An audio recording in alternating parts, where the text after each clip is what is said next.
우리 주의 전을 찾으신 여러분을 진심으로 환영합니다. 또 함께 영상으로 보는 여러분들도 하나님의 안식의 축복이 다하기를 간절히 바랍니다.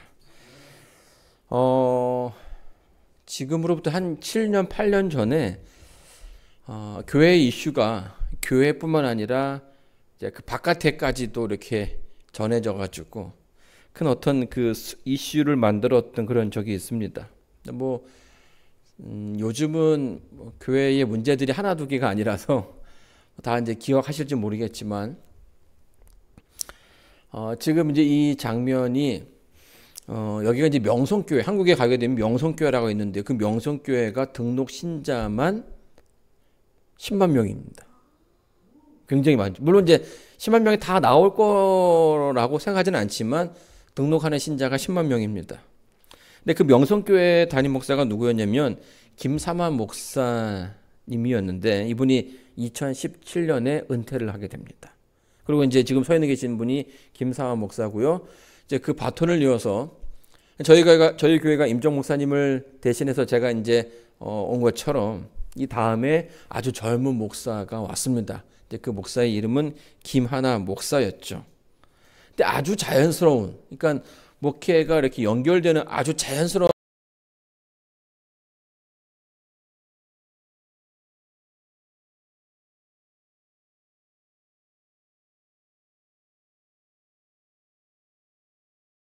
아들인 거예요. 네. 네. 김하나, 그러니까 교회가 아버지가 아들한테 교회를 물려주게 된 거죠. 그래서 이제 교회 안에서도 그렇지만 밖에서도 교회가 누군가에게 세습이 된다는 게 옳은가?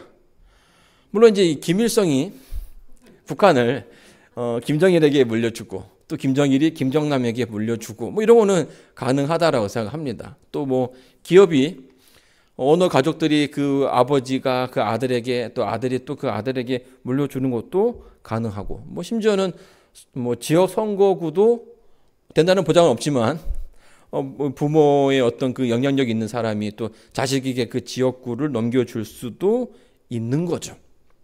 자, 그런데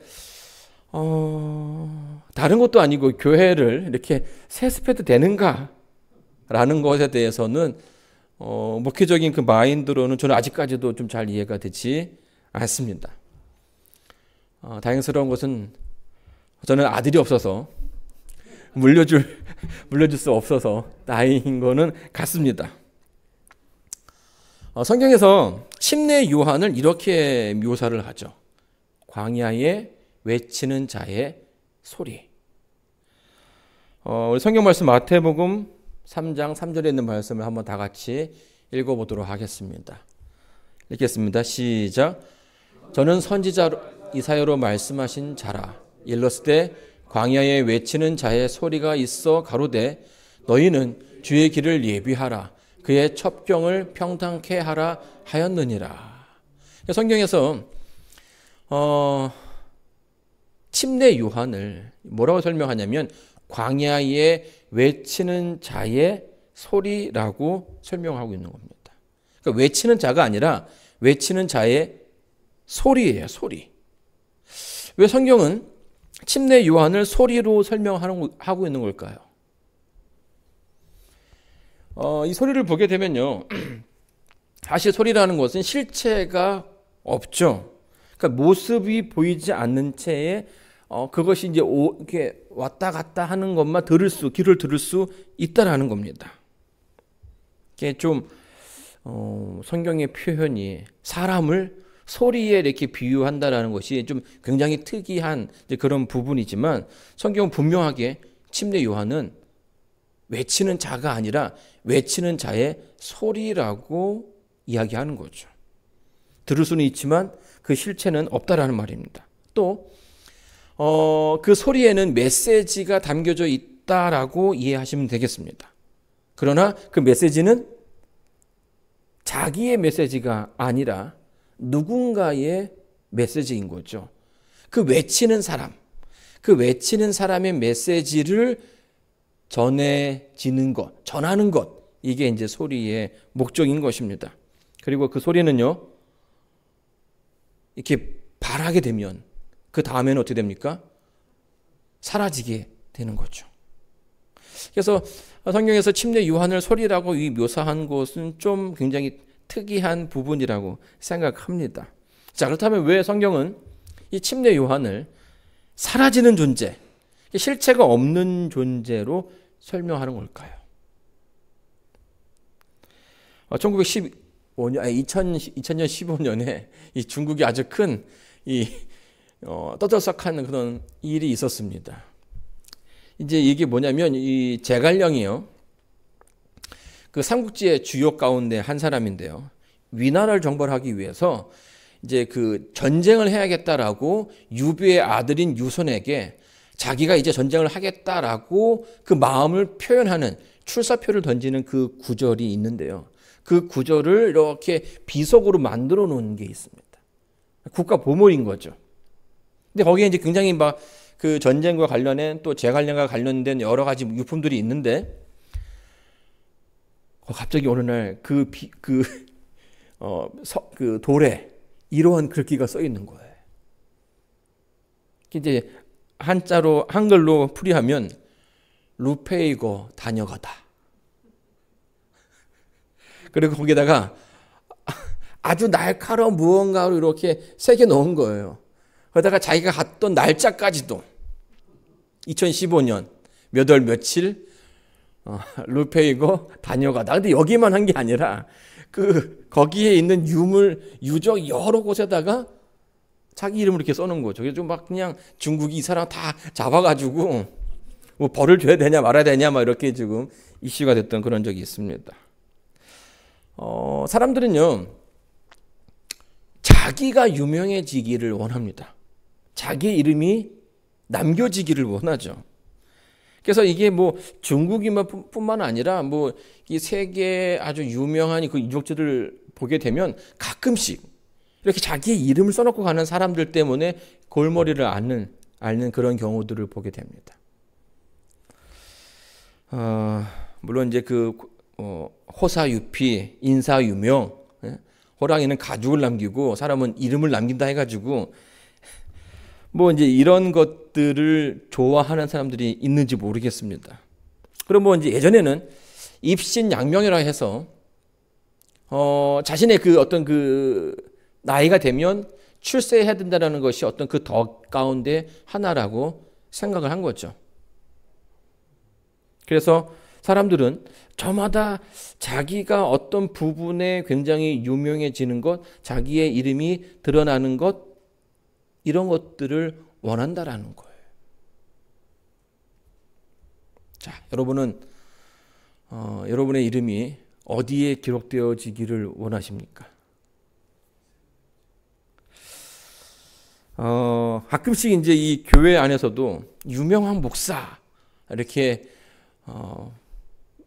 유명한 장로, 그런 것을 타이틀로 하는 분들을 좀 종종 보게 되는데요. 과연 이것이 맞는가 하는 그런 부분에 대해서 생각해 볼 필요가 있다고 생각합니다. 여러분 예전에 오렌지 주스 광고 가운데 따봉이라는 광고가 하나 있었는데 혹시 기억하십니까? 여기 이 뒤에 있는 그 글자는 포르투갈어인데요. 어떻게 읽는지 아세요? 예.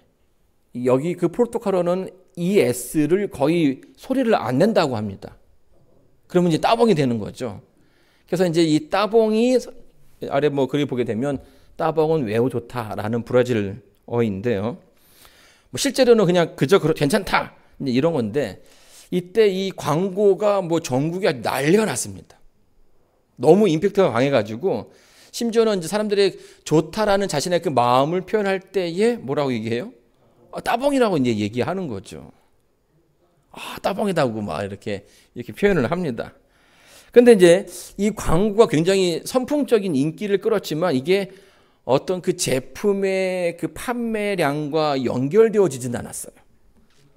그리고 나중에는요, 이 광고가 광고주들이 선택한 최악의 광고로 뽑히게 됩니다. 그 이유가 뭔지 아십니까? 광고의 목적은 뭐예요? 그 제품이 뭔지를 이렇게 잘 이렇게 어필을 해야 되는데 사람들의 머릿속에 이게 뭔지는 모르고 그냥 따봉만 머릿속에 남겨지게 된 거죠. 아무도 이게 무슨 주스인지를 기억하지 못했다라는 거예요. 여러분이 교회 안에서요, 우리가 이제 세상적인 유명을 이렇게 좀 쫓다 보면요, 자칫하면 이것이 교회를 어지럽히는 도구가 될 수 있습니다. 유명해지는 것이 나쁜 게 아니라 유명해지는 것이 예수님을 앞서가게 될 때에 이때 문제가 생기게 되는 거죠. 더 중요한 것을 놓치고 작은 것을 탐하다가 큰 것을 잃어버리게 되는 것입니다. 그래서 우리가 이제 신앙생활 할 때 늘 이제 고민하고 늘 스스로를 또 우리 스스로를 잘 좀 케어하는 해야 되는 이유가 우리가 정말 무엇을 중요하게 여겨야 되는지 또 우리가 무엇을 놓치고 있는 것은 아닌지를 늘 촉각 있게 살펴봐야 하는 것입니다. 여러분, 침례 요한과 예수님은요, 사촌 사이였습니다. 침례 요한은 예수님보다 약 6개월 먼저 태어났고요. 시기적으로는 한 2년에서 3년 먼저 죽게 됩니다. 이 침례 요한을 설명하는 성경의 표현인데요. 이 요한은 약대 토롯을 입고 허리에 가죽띠를 띠고 음식은 메뚜기와 석청이었더라. 굉장히 특이한, 그러니까 그 당시의 유대인들의 모습과는 좀 뭔가 다른 그런 모습이에요. 이스라엘의 그 역사를 보게 되면, 지역적으로 보게 되면 이제 쿰란이라는 그런 지역이 있는데 그 지역은 광야입니다. 근데 여기가 그 유대의 어떤 그런 그 파들을 보게 되면 바리새파와 또 무슨 파가 있죠? 사두개파가 있는데, 그리고 그 또 하나의 성경에 나와 있지는 않지만 에세네파라고 하는 그런 작은 파가 있습니다. 근데 이들은요, 보통 이 쿰란에다가 그 에세네파들이 소수가 모여서 이렇게 거주지를 삼고 살았는데요. 나중에 이 장소가 굉장히 유명한 장소가 됩니다. 여기서 성경 사본이 발견이 된 거예요. 그래서 이 에세네파에 대한 어떤 그런 관심도가 굉장히 높아졌는데요. 이들은 이 경건한 삶을 사는 것을 모토로 해서 세상과는 좀 떨어져서 아주 간단하고 단순한 삶을 살았습니다. 그리고 그들은 매일 즐겨하는 게 뭐냐면 성경을 필사하는 거예요. 그래서 그 성경 필사한 것을 또 다른 사람에게 나눠주는 것을 즐겨하는 사람들이었죠.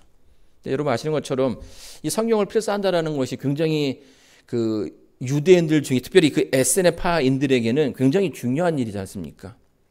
3명이 이 작업에 참여하게 됩니다. 3인이 1조예요. 한 사람은 성경을 보고 불러줍니다. 한 사람은 쓰고요. 한 사람은 잘 쓰고 있는지를 검토를 하는 거예요.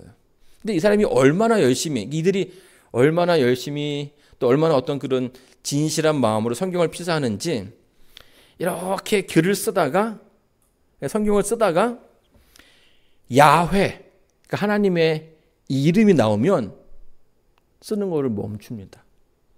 그리고 집에 가서 목욕을 하고 옵니다.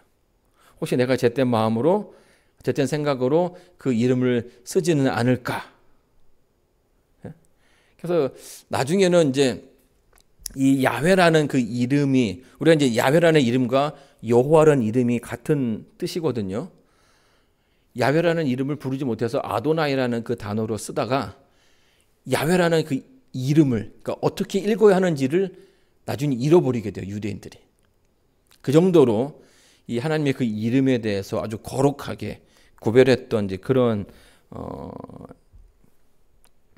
사람들이었죠.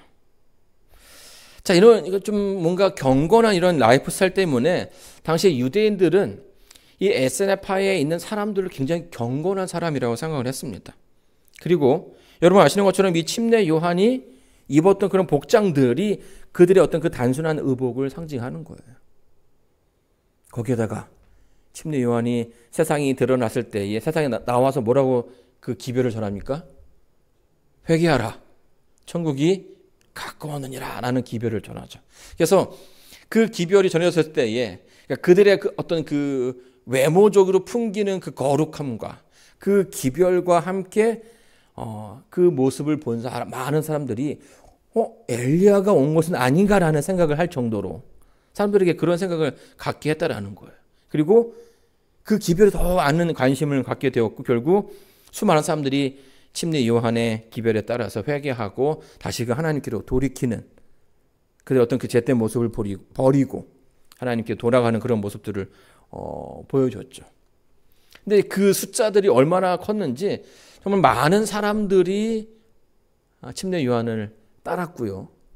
실제로는 이 바리새인들이라든지 유대의 그 지도자들이 그 어떤 그 붐을 두려워할 정도로 우려할 정도로 그것이 그 시대에 큰 어떤 센세이션을 일으켰습니다. 예수님도 이제 짧은 인생을 하셨지만 침례 요한도 아주 짧은 삶을 살았죠. 근데 그럼에도 불구하고 아주 굵직한 그런 삶을 살게 됩니다. 예수님께서 이 침례 요한에 대해서 이렇게 설명하죠. 여기 보게 되면 여자가 낳은 자 중에 침례 요한보다 큰 이가 일어남이 없도다 하는 거예요. 그러니까 여자의 뱃속에서 태어난 사람들 가운데 침례 요한보다 큰 사람이 없다라는 겁니다. 무슨 말입니까? 예수님의 그 사역이 있어서 침례 요한보다 큰 일을 한 사람이 없다라는 거예요. 왜냐하면 예수님의 그 등장하기 바로 직전에 유대인들에게 등장해서 그들의 마음을 이렇게 죄에서 돌이키게 하는 그런 큰 무브먼트를 일으켰지 않습니까? 그리고 예수님을 소개하고 예수님에게 사람들의 관심을 갖게끔 하는 것이 침례 요한의 역할이었다라는 거예요. 그래서 여기 보게 되면요, 아까 읽었던 것처럼 광야에 외치는 자의 소리가 있어 가로되 너희는 주의 길을 예비하라. 그의 첩경을 평탄케 하라 하였느니라 하는 거죠. 여기 보게 되면 이 침례 요한의 사역이 어떤 모습인지를 설명해 주고 있어요. 예수님의 길을 예비하는. 그러니까 사람들의 그 마음을 말랑말랑하게 해서 바로 예수님의 그 기별이 들어가면 좀 이렇게 반응이 너무 좀 격해질 수 있으니까 미리 그들의 마음을 조금 부드럽게 만드는 일을 침례 요한이 했다라는 거죠. 그리고 침례 요한 스스로 뭐라고 자기를 고백합니까? 그는 흥하여야겠고 나는 쇠하여야 하리라. 그러니까 자신이 높여지는 것이 아니라 예수님께서 더 큰 영광을 받아야 한다라고 이야기하는 거죠. 저희가 이제 이 사진을 보면서 참 안타까운 것은요, 교회 주인이 지금 누가 되고 있는 것입니까?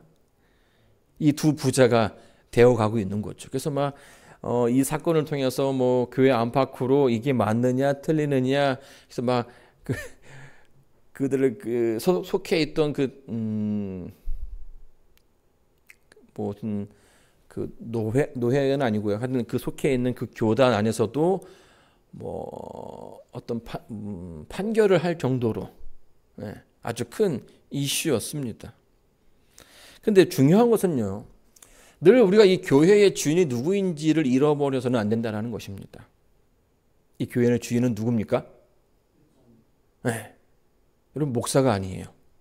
이 교회의 주인은 장로가 되어서도 안 됩니다. 이 교회의 주인은 언제나 하나님, 예수님이 이 주인이 되어야 하는 겁니다. 이 그분 앞에서 인간의 모습은 그냥 안개 같은 그런 존재로 여겨져야 되는 것입니다. 침례 요한이 고백한 것처럼 그 모든 스포트라이트는 누가 받는 겁니까? 예수님께서 받아야 하는 거죠. 하나님께만 그 영광이 돌아가야 한다는 거예요. 자, 여러분, 이 악보는 어떤 악보인지 아십니까? 베토벤이 쓴 그 교향곡의 세 번째입니다. 이 세 번째 교향곡의 제목이 뭔지 아세요? 영웅이죠, 영웅. 근데 이 베토벤이 처음 썼던, 이렇게 싹 썼던 그 악보의 위에 원래는 이 보나파르트라는 그 단어가 원래 적혀져 있었습니다. 보나파르트 누구의 이름이죠? 나폴레옹의 이름이에요. 그러니까 사실 이 베토벤은요, 나폴레옹을 어떤 그 프랑스 혁명의 계승자로 생각을 해서 이 군주제에 맞서서 유럽에 있는 민중들에게 자유와 평등을 가져다줄 인물로 생각을 했습니다. 그래서 그를 아끼고 사랑하는 마음에 이 교향곡 3번을 적으면서 나폴레옹에게 이제 헌정하려고 그런 마음을 가졌던 거죠. 근데 갑자기 나폴레옹이 스스로 황제의 자리에 올라가서 그 왕관을 썼다라는 그 소식을 들으면서 이 베토벤이 이 악보를 확 이렇게 찢어버렸다는 그런 이야기가 있습니다. 만약에 나폴레옹이 그냥 훌륭한 군인으로 남았으면 어땠을까요? 근데 이 사람 사실은 이게 쉬운 일은 아닌 것 같아요. 그 정상에 올라가서 자기의 어떤 그런 그 업적을 사라지게 한다. 그냥 아무도 모르게 한다.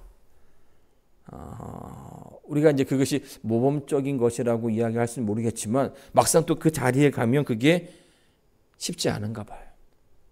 그거를 버리기가 그렇게 어려운가 봐요. 시간이 흘러도 늘 이런 일들이 종종 역사 가운데서도 많이 있어 왔고요. 심지어는 교회 안에서도 이런 일들이 있다라는 거죠. 그리고 뭐 밖에서 일어나는 일에 대해서는 뭐 그냥 이렇게 한번 뭐 이렇게 얘기하고 넘어가겠지만 교회의 문제들은 계속해서 이 교회가 지금 어느 방향으로 흘러가고 있는지를 말해주는 그런 사건이 되는 것입니다. 올바른 교회의 모습이란 무엇일까요?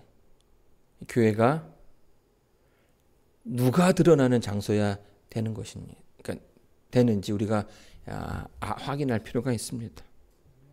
이 찬미가의 가사처럼 오직 주만 높임을 받으시고 그 가사의 내용처럼 이 교회는 또 우리의 그 예배의 그 초점은 하나님, 예수님, 성령님이 되어야 한다라는 거예요. 그래서 여러분 이 침례 요한을 보게 되면요, 침례 요한은 계속해서 끊임없이 자기의 그 자신을 지우는 일들을 하는 것을 보게 됩니다. 정말 이름도 없이 빛도 없이 살아가는 그런 존재로 그의 그 사역이 이렇게 이끌려 갔다라는 거예요.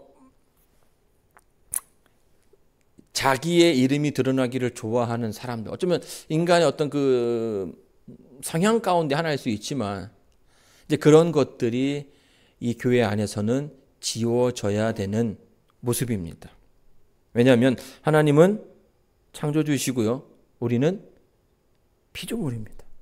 하나님은 주인이시고 우리는 그분의 종이죠. 하나님은 주인이시고 우리는 그분의 소유물입니다. 종종 우리가 이제 그 기도할 때에 목사님들을 가리켜서 이제 크신 종이라는 그런 표현을 쓰는 경우들이 있어요. 근데 종은 종이죠. 예, 종은 큰 종이 없어요. 주인 앞에 종은 그냥 종일 뿐입니다. 근데 어떻게 하면 저 목사님을 좀 더 이렇게 잘 설명해 줄까 하는 그런 마음에 그런 어떤 그 목사님을 사랑하는 그 마음을 알겠지만 사실 이것이 하나님 앞에 오히려 누가 될 수 있다라는 거예요. 많은 부분에서 이 교회가 이런 어떤 유혹을 받을 수 있게 됩니다. 사람을 높이고 어떤 그 자리를 높이고, 그러나 오직 우리의 그 신앙의 가운데 핵심은 누가 되어야 되냐면 하나님이 되어야 하는 거예요. 예배가 드려지는 그 목적도 우리가 예수님께 그 경배와 영광이 돌려져야 하는 거죠. 그래서 여러분, 이 침례 요한도 그랬습니다. 침례 요한이 기별을 선포할 때 참 많은 사람들이 하나님께로 돌아왔죠. 그리고 침례를 받고 그 기별대로 살고자 노력을 합니다. 근데 많은 사람들, 이제 그 중에서도 좀 더 특별한 하나님 말씀 내가 좀 더 가까이 가야겠다라고 결심한 사람들은 침례 요한의 제자가 됐죠. 그런데 그런 때 예수님께서 침례요원에게 다가오십니다. 여러분 이제 그 장면을 다 기억하시죠? 이 요단강 강가로 오시는 예수님의 모습을 보면서 침례요원이 뭐라고 고백해요? 세상 죄를 지고 가는 하나님의 어린 양이라고 표현을 해요. 예수님을 알아봤던 몇 안 되는 사람 가운데 침례요한이 있었다라는 거예요. 그리고 그분에게 침례를 주고 그날부터 갑자기 어떤 그 침례요한의 사역은 조금씩 내리막길로 가게 되고요. 대신에 예수님의 그 사역이 불붙어가지고 더 많은 사람들이 그들로 갔다라는 거죠. 근데 예수님을 쫓았던 사람들 가운데 대부분은 다 누구와 함께 했던 사람들입니까? 침례요한과 함께 했던 사람들이에요. 예수님의 그 12제자 가운데서도 침례요한과 함께 말씀을 연구했던 사람들이 있었다라는 거죠. 근데 이 나와 함께 한 사람이 예수님께로 가는 그 모습을 봤을 때에 어쩌면 인간적인 모습으로 보게 되면 어때요? 서운할 수 있거든요. 나한테 그렇게 잘해주더니만 저분이 더 좋다고 저분 따라가네. 여러분 자기의 자신을 지우는 것처럼 서글픈 일도 없다라고 생각합니다. 그러나 침례요한은 그런 부분에서 다른 사람들과는 좀 다른 어떤 그 성정을 가진 인물이었습니다. 그리고 자신의 어떤 그 사역을 또 자신이 그 감당해야 되는 그 길을 잘 가기 위해서 노력하는 자기를 지우는 일에 앞장섰던 그런 인물이었죠. 종종 우리가 교회를 할 때에 그런 고민들을 좀 합니다. 교회의 이익이 하나님의 어떤 그 뜻과는 좀 다를 수도 있거든요. 근데 그때에 우리가 무엇을 먼저 구해야 되는가? 이런 실제적인 그런 고민들을 안 할 수 없습니다. 근데 그때가 가장 조심해야 할 때라는 거죠. 근데 제가 미국에 오기 전에 이제 그 있던 교회에서 그렇게 큰 교회는 아니었습니다. 근데 참 저희가 갔을 때 아주 좋은 남매가 있었어요. 근데 이 친구들이 얼마나 성실하냐면 한국은 일주일에 3번 예배를 드리지 않습니까? 화요일 날, 금요일 저녁, 그리고 안식일 날 예배를 드리는데 한 번도 빠지지 않고 예배를 오는 거예요. 거기에다가 거기에 그 여학생은 고등학생인데 또 피아노 반주를 또 그렇게 잘 쳐요. 그러니까 막 예배 때마다 뭐 그 분위기도 살고 뭐 이제 하는 거 아니겠습니까? 근데 시간이 참 금방 가더라고요. 어느덧 고3이 된 거예요. 마음속에 걱정이 되는 거예요. 고3이 되면 그 다음에 뭡니까? 대학생인데 이 친구를 어느 대학으로 보내야 하는가? 그래서 제가 이제 신학과로 추천을 했습니다. 왜냐하면 신학과를 가게 되면 또 학비적인 부분에서도 뭐 경제적으로 이렇게 넉넉했던 그런 가정이 아니었기 때문에 큰 부담을 덜 수 있는 거죠. 근데 신학과에 가게 되면 문제는 뭐냐면 기숙사에 들어가야 된다는 거. 그러면 화금토 예배 반주가 이제 사라지게 되는 거예요. 그래서 제가 뭐 그때 잠깐 고민했던 적이 있습니다. 이게 가라고 얘기해야 되는 건가? 교회를 생각하면 여기 남아서 계속 우리와 함께 이렇게 모여가지고 예배를 드리면 참 좋을 텐데라는 생각을 했는데 그건 인간의 욕심이었죠. 그래가지고 저희가 그 친구를 이제 신학교에 가서 공부 열심히 하라고 이제 이렇게 교회에서 이렇게 서포트를 좀 했습니다. 근데 참 감사한 것은 지금은 사모님이 됐습니다. 네, 목회자가 또 결혼을 해가지고 교회를 또 잘 섬기는 그런 이제 부부가 된 거죠. 이런 걸 보면서 그때 내가 좀 욕심을 부려가지고 이 학생을 뭐 근처 가까이 있는 대학에 보내다든가 뭐 다른 데로 가라고 했으면은 정말 큰 일꾼을 잃어버린 것 아니었을까라는 생각을 하게 되는 거예요. 이런 고민들이 우리의 그 신앙생활에 있을 수 있는 거죠. 침례 요한도 이런 때가 있었습니다. 이 자기의 위치가 점점 좀 줄어들고 예수님의 어떤 그 사역이 점점 더 커지고 또 예수님께로부터 마땅히 무언가 받아야 할 그런 위치에 있는 것 같은데 아무런 소식이 없을 때에 이 침례 요한이 마음 한편으로는 좀 부담을 느꼈던 그런 시기가 있었죠. 마태복음 11장에 보게 되면 이제 그 장면이 바로 이 장면입니다. 침례 요한이 이제 감옥에 갇히게 됩니다. 왜냐하면 그 당시에 그 헤롯의 어떤 그 치부를 드러내는, 그러니까 그것을 죄라고 얘기하는 그 사건이 결국 침례 요한을 옥에 가두게 만든 거예요. 근데 거기에 제자들이, 침례 요한 제자들이 와가지고 예수님께 좀 얘기를 해보는 게 어떻겠습니까? 예수님께 도와달라고 얘기해야 되는 게 아닙니까? 예수님 분명히 선생님은 예수님께서 메시아라고 얘기하셨는데 누구보다 그분을 위해서 헌신한 침례 요한 당신이야말로 하나님께로부터 큰 축복을 받아도 되는, 무언가 그 도움을 받을 수 있는 자격이 있는 사람이라고 얘기하는 거죠. 근데 그 말을 듣고 나니까 침례 요한의 마음이 어땠을까요? 아, 그래, 내가 지금 뭐 남들처럼 막 부귀영화를 원하는 것도 아니고 이 젊은 여지까지 아주 경건한 삶을 살았고 예수님의 그 사역에 큰 영향을, 도움을 주기 위해서 이렇게 해왔는데 이 감옥에서 나를 건져내는 것쯤이야 그분에게 무슨 큰일이겠는가라는 생각을 했던 거죠. 그래서 그런 마음을 담아서 제자들에게 한 질문을 던집니다. 그 질문이 이거죠. 예수께 여짜오되 오실 그이가 당신이오니까 우리가 다른 일을 기다리오리까. 우리가 당신은 메시아라고, 하나님의 아들이라고 그렇게 알고 있는데 그 능력에 하나님이 맞습니까? 아니면 우리가 다른 사람을 기다려야 합니까? 라고 묻는 거죠. 그만큼 메시아를 보면서 하나님의 어린 양이라고 고백할 정도로 굳건한 그런 믿음을 가졌는데 이 순간에는 그의 그 믿음이 흔들렸다라는 증거를 좀 보게 되는 거예요.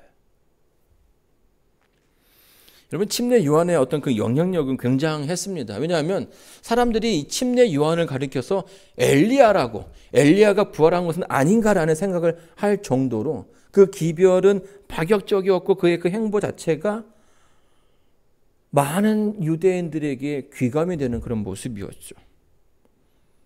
그리고 옥에 갇혀 있지만 여전히 사람들의 그 존경을 한 몸에 받고 있는 그런 인물이었습니다.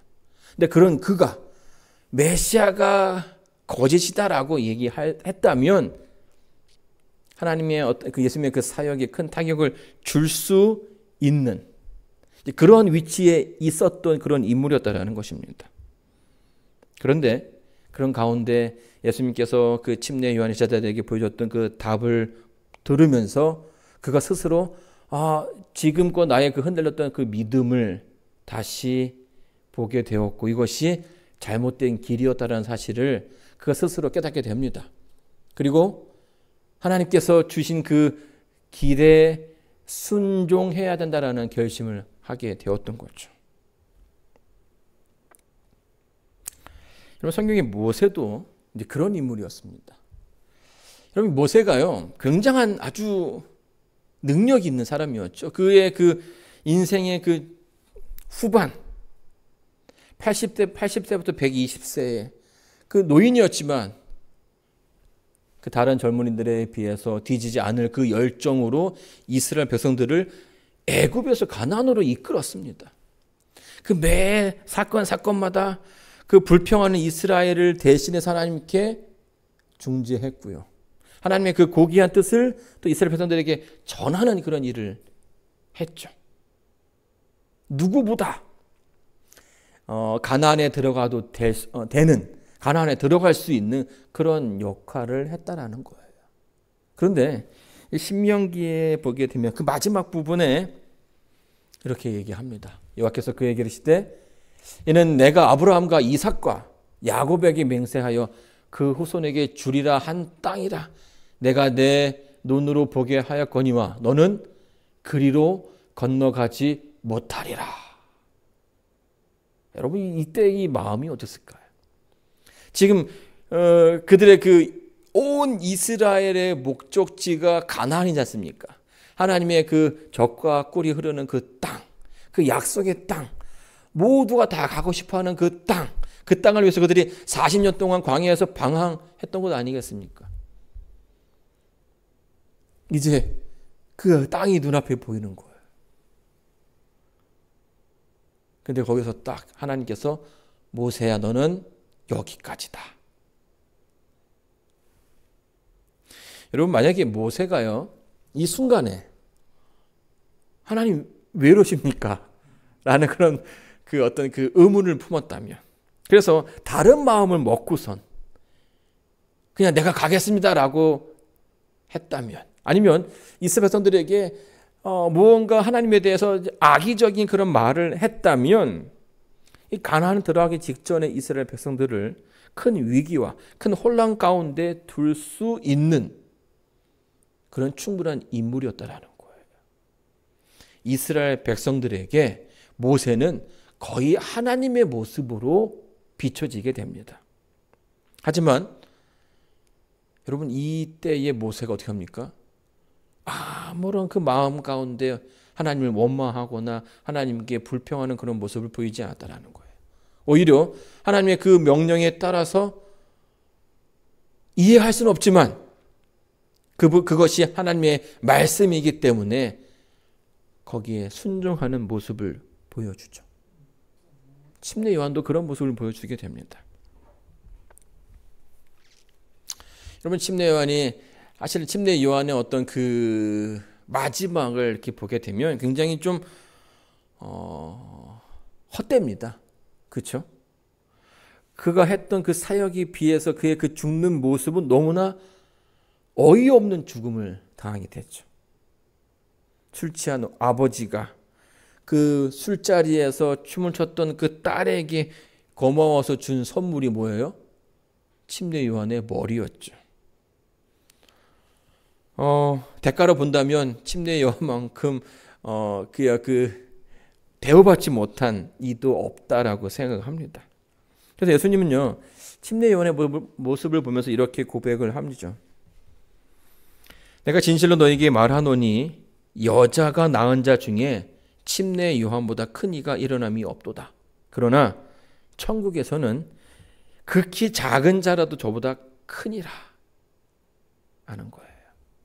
이 말은 무슨 말이냐면 침례 요한이 엄청난 일을 했지만 그에 비해서 그가 받는 어떤 그 대가가 크지는 않다라는 거예요. 그러니까 우리가 보기에는 오히려 이 땅에서 정말 아무런 그 노력 없이도 어쩌면 침례 요한에 그 비교했을 때의 그 예수님의 어떤 그 사역의 공헌도로 보자면 아주 작은 사람이랄지라도 그들도 다 구원받는 모습을 보여준다는 거예요. 하늘에 가면 그보다 더 작은 자도 다 그것에서 볼 수 있다라는 얘기를 해주고 있는 것입니다. 침례 요한의 사역이 얼마나 컸는지를 이야기해 주는 거죠. 그런데 중요한 것은요, 침례 요한을 하나님께서 그렇게 사용하셨다라는 거예요. 그에게 억울한 죽음, 가치 없이 보이는 그런 죽음을 그가 받게 하셨지만 그 모든 것들을 예수님께서 아셨습니다. 그리고 예언신에 보게 되면 왜 하나님께서 그 침례 요한을 그렇게 죽게끔 허락하셨는지에 대해서 설명을 해주고 있어요. 그래서 그저 그냥 그렇게 죽는 것이 아니라 후세기에 하나님을 믿어서 그들의 그 신앙 때문에 고난당하는, 핍박당하는 수많은 사람들이 등장하거든요. 그렇죠? 로마의 박해와 또 교회의 어떤 그런 변질 가운데 참된 신앙을 하는 이들이 큰 박해를 받게 됩니다. 수많은 사람들이 감옥에 갇히게 되고요. 화형장에서 불타 없어지게 되고요. 또 경기장에서 검투사들의 칼과 또 짐승의 그 사나운 공격에 그들의 그 생명을 잃어버려 했다는 거죠. 근데 그들이 자신들의 어떤 그 인생의 모습을 누구와 비교할 수 있냐면 침례 요한과 비교할 수 있다는 거죠. 그분의 죽음도, 그 침례 요한도 하나님의 그 뜻 안에서 이렇게 죽었다라는 그 사실이 감옥에서 죽어가는 이들로 하여금 큰 위로가 되었다라는 것입니다. 여러분요, 제가 이제 보면서 좀 느끼는 것은 사실 그 어려운 그 길은 침례 요한이었기 때문에 가능한 길이었다라는 거죠. 아무에게나 그런 길을, 그런 갈 수 있는 길을 허락해 주지는 않습니다. 왜냐하면 그 가운데 그 길을 가게끔 해도 침례 요한의 그 영혼이 큰 위험이 없는 것을 하나님이 아셨기 때문에 그 길을 감당하게끔, 그 길을 감당할 수 있기 때문에 가게끔 했다라는 것입니다. 여러분, 우리의 교회에 필요한 그 지도자들은요, 어쩌면 우리의 이 삶 속에서 그 대가를 받지 못할 수도 있습니다. 여러분의 그 수고에 대해서 때로는 누군가 알아주지 않을 때도 있다라는 거예요. 그러나 그럴 때에 여러분들 우리가 그 마음을 아파할 필요가 없어요. 오히려 성경은 사람들로부터 그 대우를, 어떤 그 대가를 받지 않는 게 너희들에게 더 큰 유익이라고 성경은 얘기해 주고 있습니다. 왜냐하면 그 대가를 누가 해 주실 겁니까? 하나님께서 해 주실 거기 때문이에요. 나를 통해서 하나님께 영광이 된다면, 나의 사라짐이 그분께 은혜가 된다면, 그분을 높일 수 있는 일이 된다면 우리는 기꺼이 그 길을 가야 하는 것입니다. 여러분, 이 명성교회의 김사환 목사와 다르게 이 100주년 기념교회의 은퇴식이 큰 또 이슈가 되었습니다. 이분은 이제 그 홍성사를 이끌었던 와이프가 이제 홍성사의 주인이었는데, 이번에 그 100주년 기념교회의 목사였습니다. 이재철 목사라고 하는데, 한국에 있는 신학생들이 가장 만나고 싶어 하는 목사 가운데 한 명이에요. 근데 이분이 은퇴할 때에 큰 어떤 그 센세이션을 일으키게 됩니다. 100주년 기념교회를 개척을 하는데 그 교회에서 14년을 목회를 하죠. 그리고 마지막 마치는 고별 예계를, 은퇴를 하고선 고별 설교를 할 때의 그 주제, 그 내용이 뭐였냐면, 나를 철저하게 버려주십시오라고 얘기했다라는 거예요. 나를 잊어주십시오. 그리고 그 퇴임 설교가 난 다음에 이 목사는 교인들과 작별을 했죠. 근데 보통은요, 이렇게 큰 교회에서 이렇게 은퇴를 하게 되면 이 관행적으로 그 목사들에게 그 어떤 그 전별금을 주게 됩니다. 그래서 그게 막 수억에서 수십억이 될 때가 있거든요. 그게 좀 이게 맞느냐 옳으냐 이렇게 했는데, 이분은 그런 것들을 받지 않았다라는 거예요. 그리고 은퇴하면 또 원로 목사라고 해서 이 교회의 어떤 한 자리에 이렇게 앉아가지고 여전히 그 상황처럼 교회를 이렇게 또, 그리고 새로 부임한 목사를 이렇게 좌지우지할 수 있는 그 자리에 있게 마련인데, 이분은 그 고별 설교와 함께 나를 찾지 마십시오라고 하면서 아주 먼 곳으로 이사를 가게 됩니다. 그래서 어디에다가 터를 잡았냐면 평당 10만 원인 그 땅을 찾아 나섰어요. 그래서 이